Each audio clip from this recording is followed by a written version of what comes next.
Συμμετείχα στο ALBA, στο Future Leaders Lab και για μένα ήταν μια μοναδική εμπειρία.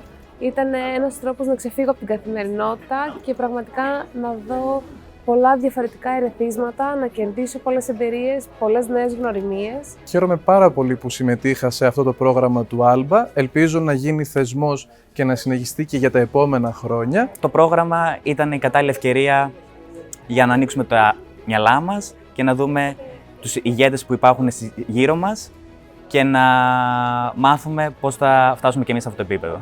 Είναι ένα πρόγραμμα το οποίο δεν σου παρέχει γνώση με τον τυπικό τρόπο που παρέχει στο πανεπιστήμιο, δηλαδή με μια παράδοση και μια εξέταση πάνω σε αυτή, αλλά την παραδίδει μέσα από τους ανθρώπους της, τις εμπειρίες και τα ερεθίσματα που σου δίνει. Ήταν μια μεγάλη ευκαιρία, ήρθα σε επαφή με πάρα πολύ μεγάλες εταιρείες. Εύχομαι ειλικρινά να είναι ένας θεσμός ο οποίος θα καθιερωθεί και θα γίνεται κάθε χρόνο, προκειμένου να στολίζει τη Θεσσαλονίκη κάθε χρόνο και την ακαδημαϊκή της κοινότητα. Λοιπόν, καλώς ήρθατε όλοι στην τελετή αποφοίτησης του πρώτου κύκλου του Θεσσαλονίκη Future Leaders Lab.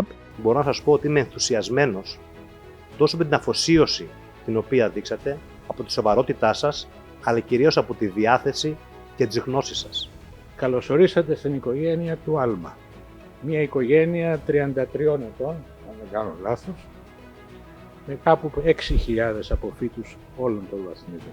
Στέκομαι λοιπόν με δέος και περηφάνεια μπροστά στην επόμενη γενιά ηγετών.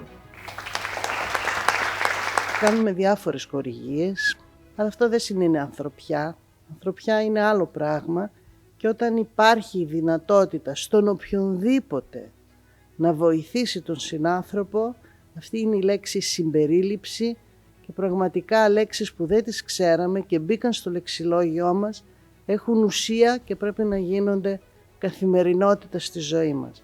Πριν περίπου ένα χρόνο, λίγο παραπάνω από ένα χρόνο, στεκόμουν στην ίδια ακριβώς θέση, στην εναρκτήρια εκδήλωση του Θεσσαλονίκη Future Leaders Lab και όλοι όσοι ήμασταν μέσα σε αυτή την αίθουσα κατακλυζόμασταν από τεράστια ανυπομονησία και ενθουσιασμό. Σήμερα, στην πρώτη τελετή αποφοίτησης σπουδαστών του προγράμματος, αυτή η ανυπομονησία και ο ενθουσιασμός έχουν μεγεθυνθεί επί 10. Τέλος, θα ήθελα να ευχαριστήσω εσάς, τους φοιτητές παύλα απόφοιτους του προγράμματος, γιατί δείξατε σε όλους εμάς ότι υπάρχει ελπίδα